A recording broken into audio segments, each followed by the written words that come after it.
गुरुर्ब्रह्मा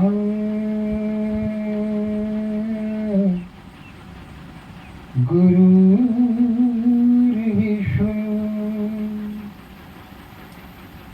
गुरुर्देवो महेश्वर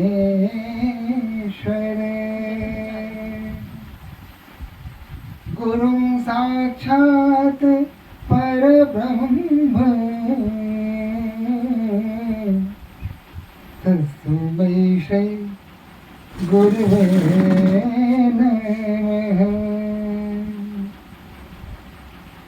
यन्मायावश्वर्ति विश्वमखिलं ब्रह्मादिदेवासुरा यत्सत्त्वादमृषैव भाति सकलं रज्जौ यथा हेर्भवः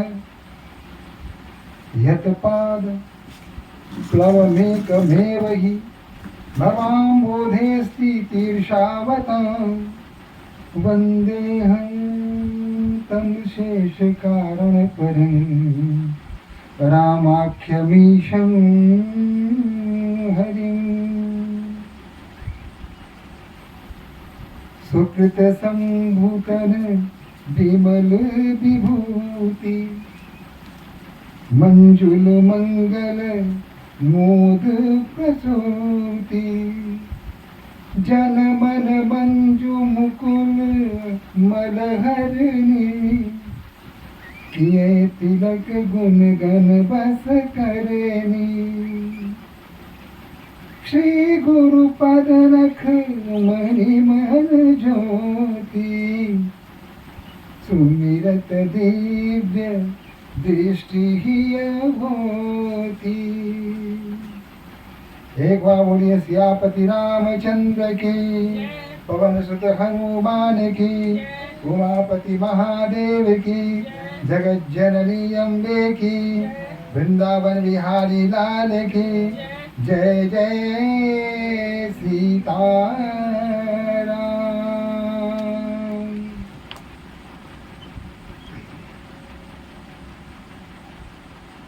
एक बार नारद जी घूमते टहलते भगवान श्री नारायण का नाम लेते हुए विचरण कर रहे थे। उनका तो कार्य ही है कि भ्रमण करना। दक्ष के शाप के कारण 2 घड़ी से अधिक वो किसी स्थान पर ठहर ही नहीं सकते थे, टिक ही नहीं सकते थे। 2 घड़ी यहाँ ठहरे, उनके मन में इस तरह का कोई भाव आता था कि वहां से उनको चलना ही पड़ता था, ठहरने का सवाल ही नहीं है। तो वही नारद मुनि तीनों लोक का भ्रमण करते हुए जब पृथ्वी पर आए और हिमालय से होते हुए गुजरे तो एक ऐसे सुरम्य स्थान पर आकर उनके पग अपने आप ठहर गए जहां का दृश्य अत्यंत मनोहर था। बड़े बड़े पेड़, हरितिमा से लदी हुई और मंद पवन के झोंकों से पत्ते मानो ताली बजा रहे हों। विविध प्रकार के फूल चारों तरफ खिले हुए थे। त्रिविध समीर बह रही थी। गंगा जी की अविरल धारा प्रवाहित हो रही थी। उस सुरम्य स्थान पर जब महर्षि नारद आए तो उस दृश्य को, उसकी शोभा को देखकर मंत्रमुग्ध हो गए और जो कि कहीं 2 घड़ी से ज्यादा नहीं ठहर पाते थे, आज उनके साथ क्या हुआ?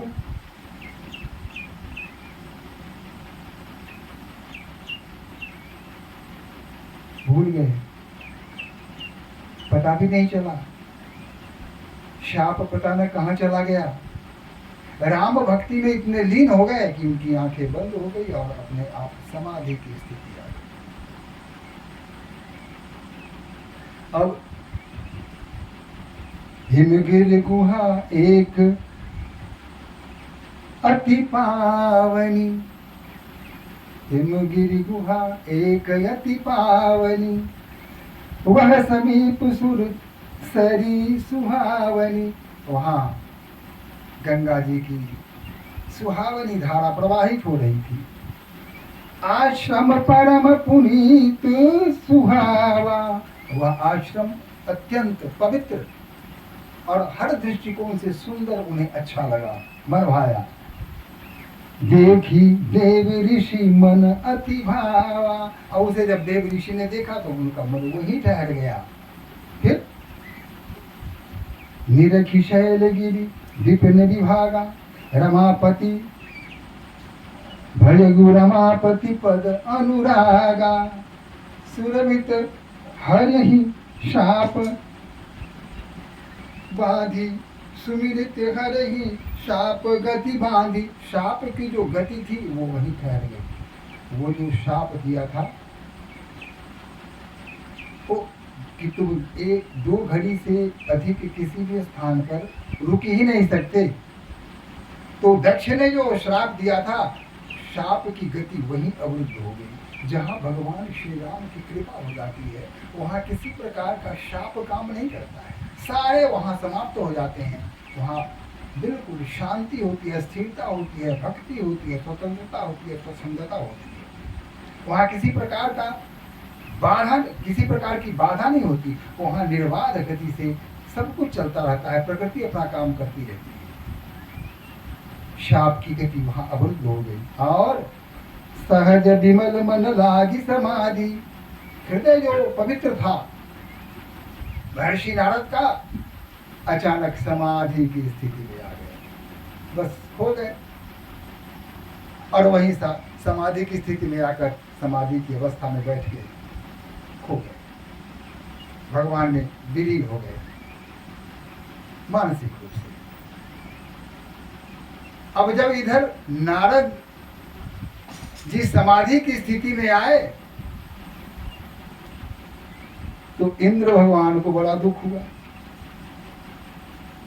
अब उन्होंने सोचा कि आखिर ब्रह्मर्षि ने समाधि की स्थिति क्यों ली, ये तप क्यों करने लगे, तपस्या करने की इनकी आवश्यकता क्यों आने पड़ी, आखिर क्यों तपस्या करने लगे। ये तो जहाँ चाहते हैं जब चाहते हैं वहाँ पहुँच जाते हैं, चाहे कैलाश हो, चाहे ब्रह्मलोक हो, चाहे वैकुंठ धाम हो, ये कहीं भी स्वतंत्र रूप से पहुँच जाते हैं, इनको कोई रोक टोक नहीं है।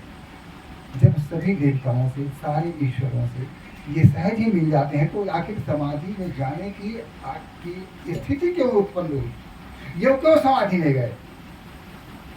आरत के मन रहे न चेतु, पुण्य पुण्य कहे आपने हेतु। अपने जो स्वार्थी होते हैं, जो आत्म अपने लिए ही सोचते हैं, संसार के प्रति उनका दृष्टिकोण बिल्कुल नगण्य होता है। वो सिर्फ अपने संबंध में सोचते हैं मेरा क्या विकास हो। उन्हें हमेशा भय सताता रहता है कि कहीं मेरा ये छिन न जाए।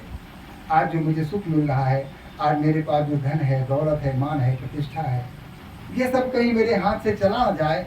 रात्रि को उन्हें नींद नहीं आती, कहीं जाते हैं तो हमेशा उनके मन में शंका बलवती होती चली जाती है कि क्या पता कब मेरा यह साम्राज्य उजड़ जाए। भगवान इंद्र के साथ भी कुछ ऐसा ही है। उनके मन में भी आया कि आखिर नारद ने तपस्या करना प्रारंभ क्यों किया। निस्संदेह हो न हो इनके मन में स्वर्ग प्राप्ति की इच्छा बलवती हो गई हो, ये स्वर्ग प्राप्त करना चाहते हो, ये मुझे अपदस्थ करके अमरावती के सिंहासन पर बैठना चाहते हैं। निश्चित रूप से गोस्वामी जी कहते हैं कि सुख हार लय भाग सठ, स्वान निरख मृगराज, छिन लेगी जनि जानी जर, तिमि सुरपतहीन लाज। एक कुत्ता स्वान हड्डी चबाता रहता है, हड्डी में कुछ मिलता नहीं उसे, उसमें न रक्त है न मांस है, उसको चबाता रहता है। चबाने के क्रम में उसके दांत घायल हो जाते हैं, उसके मसूड़े छिल जाते हैं और उसके मुंह से ही रक्त का स्राव होना प्रारंभ हो जाता है। वही रक्त जब वह उसके कंठ के नीचे जाता है तो उसे यह लगता है कि इसी हड्डी में से रक्त निकल रहा है और वह चूस रहा है। सत्य तो यह है कि हड्डी तो हड्डी है, उसमें रक्त कहाँ से आएगा, वहां मांस कहाँ से आएगा। लेकिन उसके मन में संदेह रहता है। आप देखेंगे कि कोई कुत्ता अगर हड्डी लेकर के चबा रहा है, अगर आप वहां से गुजरे तो हड्डी लेकर के भाग जाएगा वो। तो गोस्वामी जी कहते हैं कि ऐसा लगता है जैसे कोई कुत्ता सूखी हड्डी चबा रहा हो और सिंह को देख के आते हुए देख करके सोचता है कि सिंह कहीं हमसे हड्डी न छीन ले। हालांकि सिंह को उस हड्डी के प्रति किसी प्रकार का कोई लगाव नहीं है, वो हड्डी की तरफ देखेगा भी नहीं। लेकिन इसके मन में भ्रम पैदा होता है, संदेह उत्पन्न होता है कि ये जो आ रहा है सिंह, निस्संदेह ये मेरी हड्डी छीनना चाहता है। और वो क्या करेगा, हड्डी मुंह में दबाएगा, नौ देगा, भागेगा, जान देकर भागेगा। वही स्थिति भगवान इंद्र की हो गई है। उनके मन में संदेह है कि कहीं भगवान ये महर्षि नारद उनका राज्य न छीन ले। अमरावती के सिंहासन को वो प्राप्त करने के लिए संभवतः ये तपस्या कर रहे हैं, ये तप कर रहे हैं। उनके मन में यह भाव जागृत हो गया, बेचैन हो गए, असहज हो गए। अब रातों को नींद कहाँ आएगी, दिन में शांति कहाँ मिलेगी उन्हें। तुरंत उन्होंने एक इमरजेंसी मीटिंग बुलाई, अपने सभासदों को कहा कि भाई लगता है कि देवर्षि नारद निश्चित रूप से स्वर्ग प्राप्ति के लिए तपस्या कर रहे हैं। कहीं ऐसा ना हो कि ये तपस्या में सफल हो जाए और कल मुझे अपदस्थ होना पड़ेगा और ये अमरावती स्वर्ग की गद्दी पर आसीन हो जाएंगे, मुझे भय है। तो दो प्रकार के लोग होते हैं, एक तो होते हैं जो खुशामदी होते हैं, वो आपकी प्रशंसा करेंगे, जो आप नहीं है वह भी बताएंगे, झूठी प्रशंसा करेंगे। तो हर जो कोई नेता है या किसी प्रकार का कोई बड़ा अधिकारी है, उसके आगे पीछे दो चार चमचे मिल ही जाते हैं जो उसकी खुशामद करेंगे। और जो इन खुशामदी लोगों, इन चमचों के मध्य घिरा रह गया, चाहे वह राजा हो, चाहे वह कोई नेता हो, मंत्री हो, चाहे वह कोई अधिकारी हो, निश्चित रूप से उसको भ्रम में डाल के उससे अनैतिक कार्य करवाने में एक कभी हिचकते नहीं। ऐसे लोग ही पथभ्रष्ट हो जाते हैं, कर्तव्य से च्युत हो जाते हैं। यहाँ भी यही हुआ। इंद्र के सभासदों ने कहा कि हाँ, मुझे भी लगता है देवराज, निस्संदेह महर्षि नारद इसीलिए तप कर रहे हैं कि आपके राज्य को छीन लें आपसे, आपको अपदस्थ करना चाहते हैं। और चिंतित हो जाते हैं इंद्रदेव, कहते हैं कि तो क्या करें। कहा कि कामदेव को बुलाइए, कामदेव अपना कर्तव्य दिखाएगा, उनकी तपस्या धनी की धनी रह जाएगी। कहा कि हाँ, अब देवताओं के राजा इंद्र हैं, कामदेव भी तो उनके अधीन हैं। झट कामदेव को बुलाया, कामदेव जी आइए। कामदेव जी भागे आए। कहा कि देवेंद्र, मैं क्या सेवा कर सकता हूँ, मेरे लिए कौन सी सेवा है, आप मुझे आज्ञा करें। तो इंद्रदेव ने कहा कि महर्षि नारद कठिन तप कर रहे हैं, तपस्या में लीन है, समाधि में जाने का कोई प्रयोजन मुझे नहीं लगता, फिर भी समाधि में वो चले गए हैं। अतः आप ऐसा कोई उपाय करें जिससे कि उनकी तपस्या भंग हो जाए, ताकि कल वो स्वर्ग के अधिकारी न बन सके। मन में इस तरह की बात। अब नारद ऋषि वहां गए, उस सुरम्य स्थान को देखा, प्रवाहित सुरसरी गंगा की अविरल प्रभावित धारा को देखा, त्रिविध बयार बह रही थी। उस कुटिया के आसपास का जो मनोरम जो दृश्य था उससे प्रभावित हुए और सहज ही भक्ति में रम गए और समाधि की स्थिति लग गई। यहाँ किसी प्रकार का न छल है न प्रपंच है, किसी प्रकार की कोई बात नहीं है। लेकिन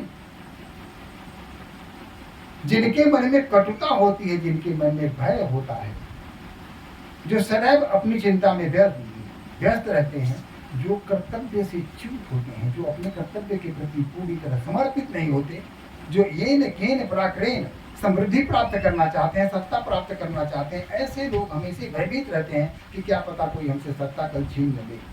वही स्थिति नारद की थी। कामदेव ने कहा कि ठीक है, आपकी जैसी आज्ञा। खुश हो गया, बहुत दिन के बाद अवसर मिला है किसी की तपस्या भंग करने का, चलिए यह काम हम लेते हैं। चल पड़े कामदेव। देखा ऋषि और नारद एकदम समाधि की स्थिति में बैठे हैं, दीन दुनिया संसार से कोई संबंध नहीं, बिल्कुल उस परमात्मा में लीन है। कामदेव ने जाते ही रंभा आदि जितनी भी अप्सराएं थे उन लोगों को कहा कि अब सो नृत्य करो।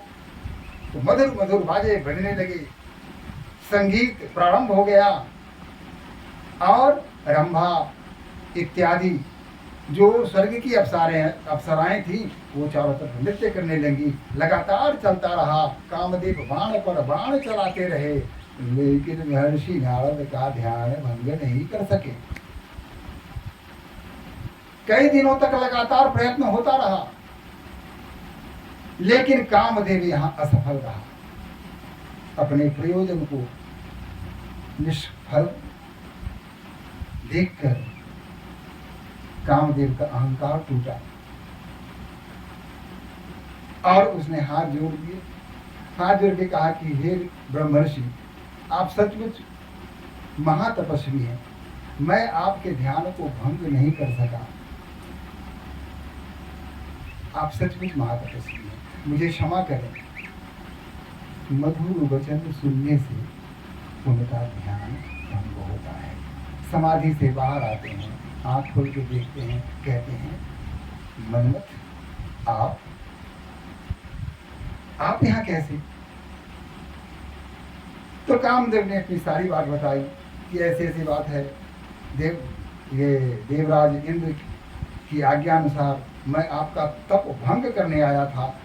मैंने लाख उद्यम किए, लगातार आप पर प्रहार करता रहा, काम वर्षा करता रहा, इतने सारे आप पर शस्त्र का प्रयोग मैंने किया, लेकिन आप निष्प्रभावी रहे। किसी अस्त्र शस्त्र का, मेरे बाणों का कोई प्रभाव आप पर नहीं पड़ा। आप महान हैं, मुझे क्षमा करें। मैंने जो आपके साथ उदंडता की है, इसके लिए मैं सचमुच लज्जित हूँ, आप मुझे क्षमा करें। नारद जी ने कहा ऐसी बात है, तब तो मैं कामदेव को जीत गया। अब उनके अंदर अहंकार का भाव उत्पन्न होता है। एक बात आओ, जब कोई प्रिय वचन बोल रहा हो, मीठी मीठी बात कर रहा हो, तो उसकी बातें सुनने में अच्छी लगती हैं और वे बातें सीधे हृदय में जाकर घुस जाती हैं। पहली बात, उसकी बातों के साथ उस व्यक्ति की जो छवि है वह भी आपके हृदय में आकर घुस जाती है, यानी यहाँ से राग उत्पन्न होता है।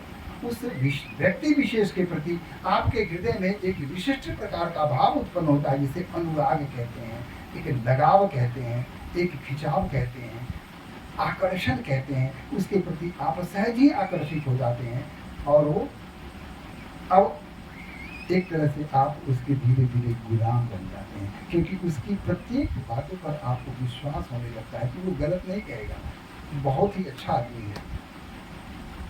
हृदय में जाकर तो कोई किसी को देखता नहीं है कि कौन अच्छा है, कोई भला है।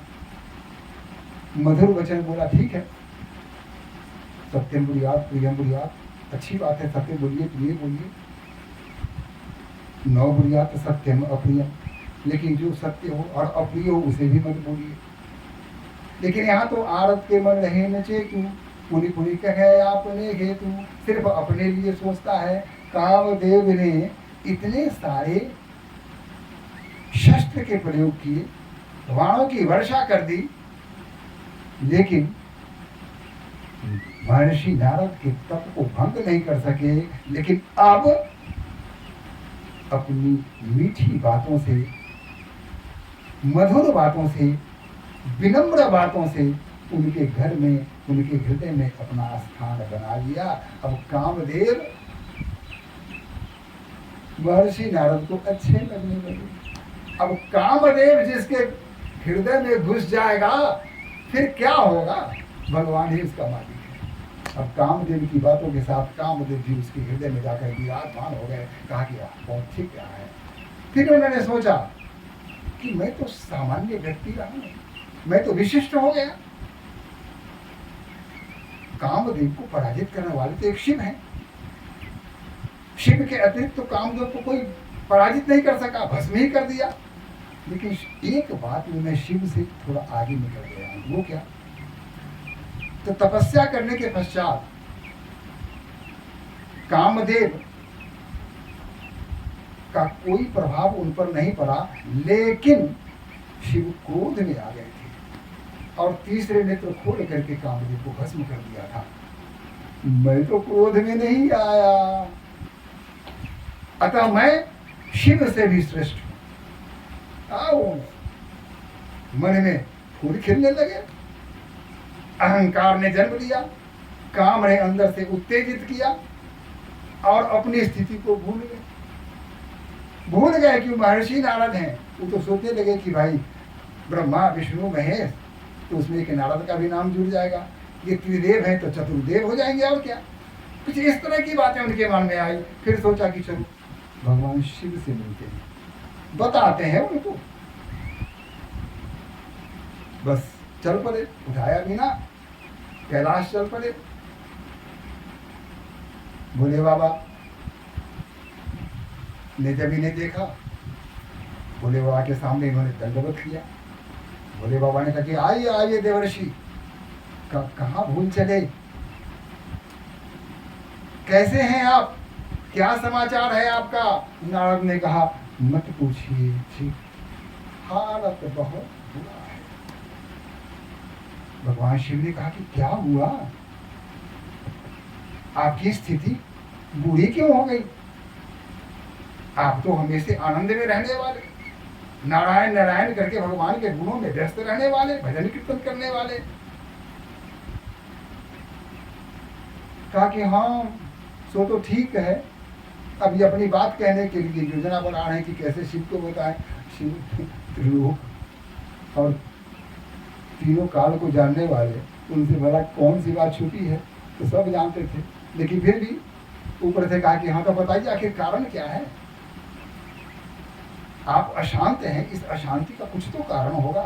कहा कि देखिए ना, ऐसा है कि मैं तो समाधि में था, कामदेव ने लाख प्रयास किया लेकिन मेरा ध्यान भंग नहीं कर सका। और फिर कामदेव के संबंध में उन्होंने दो चार प्रशंसा के शब्द कह दिए।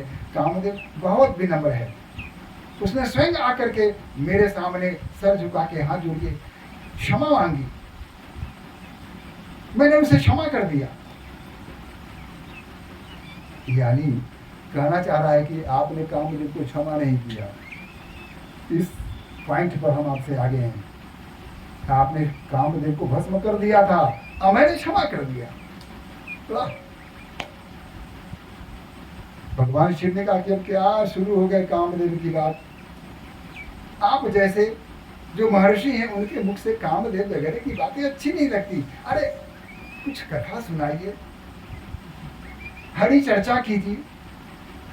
ये काम की बात लेकर के कहाँ आ गए, कहाँ राम में व्यस्त रहने वाला काम में की प्रशंसा करने लगा। भला राम से काम का कहीं दूर दूर तक कोई संबंध है, ये कदापि नहीं है।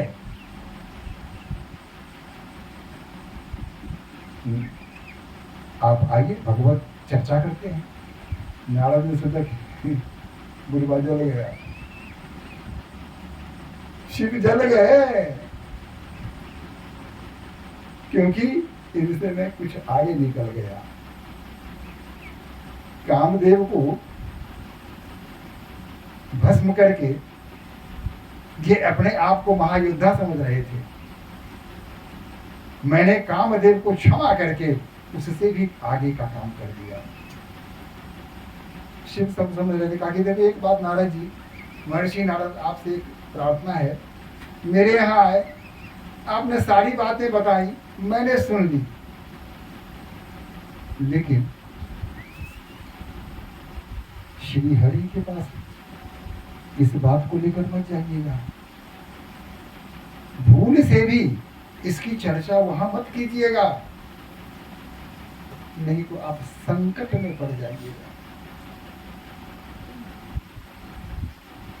नारद जी ने सोचा कि अरे बुढ़वा बहुत चालाक है, हम ही को बनाता है ना,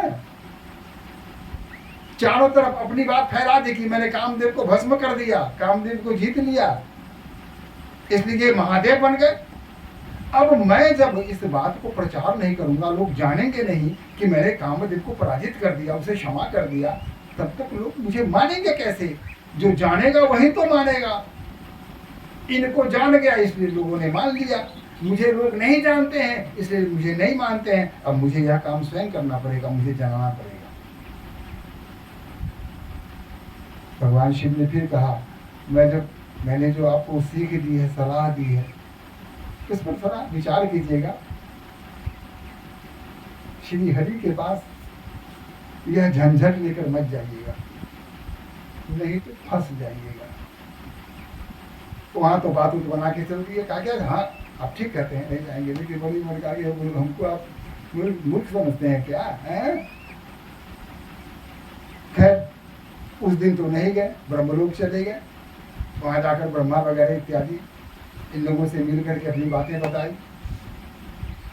लेकिन भला भगवान श्री हरि को बताए बिना इनके पेट का पानी पचता कैसे? अपने को रोक नहीं पा रहे थे। कहा कि नहीं, जाना आवश्यक है। कहें जाको हरि दारुण दुख दिन्ना, ताकि मति पहले हरना। यहाँ इनकी मति तो पहले ही समाप्त हो चुकी थी। अहंकार जब आता है तो ईश्वर अहंकार को बिल्कुल पसंद नहीं करते। अहंकार जब तक समाप्त नहीं हो जाता है तब तक मनुष्य निर्मल नहीं हो पाता है। आपके मन में अगर अहंकार भाव कर गया है तो निश्चित रूप से आप सहजता कभी भी अनुभव नहीं कर पाएंगे, सहज जीवन नहीं जी पाएंगे। यहाँ वही बात है, जो अहंकारी होते हैं, जैसे आप किसी पूजा पाठ में कहीं जाते हैं, वहाँ भाग लेते हैं, तो वहाँ जाने के बाद देखते हैं कि मेरे उपयुक्त कौन सा स्थान है जहाँ मैं बैठूं। चारों तरफ दृष्टि घुमाते हैं कि किधर बैठूं। देखते हैं कि मेरे उपयुक्त एक वो जगह है, लेकिन वहाँ कोई सीट खाली नहीं है। उनसे जब कहा जाता है कि बैठिए ना, तो आप ठीक है आप बैठिए ना, ना ठीक है। मंदिर कहते हैं, कहना चाह रहे हैं कि मेरे लायक कोई स्थान है ही नहीं जहाँ मैं बैठ सकूं।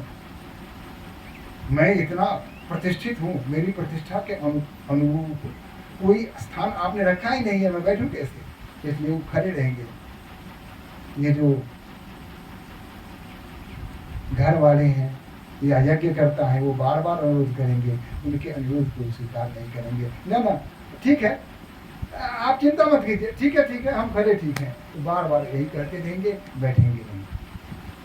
और जब तक बैठेंगे नहीं, आपका ध्यान अटका रहेगा कि यही पता है क्या क्यों नहीं बैठ रहे हैं, इधर भी तो सीट खाली है, इधर ही बैठ लेते। लेकिन यहाँ कैसे बैठेंगे? उनके अनुकूल या उनके समकक्ष लोग वहाँ नहीं है। वहाँ अपने आप हीन भावना से जो ग्रसित लोग होते हैं, वो हमेशा इस स्थिति में रहते हैं कि कौन सा स्थान है जहाँ मैं बैठूं, कौन से लोग हैं जिनसे मैं बात करूं। वो हमेशा भेद करते रहते हैं, और इसी भेद में उनका जीवन निकल जाता है। इसी को अहंकार कहते हैं। अहंकार में कभी शांति नहीं मिलती।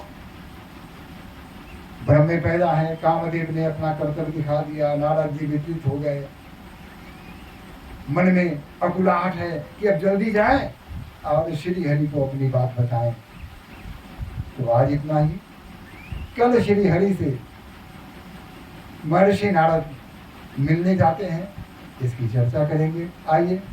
श्रीमन नारायण नारायण नारायण, श्रीमन नारायण नारायण नारायण, श्रीमन नारायण नारायण नारायण, श्रीमन नारायण नारायण नारायण, श्रीमन नारायण नारायण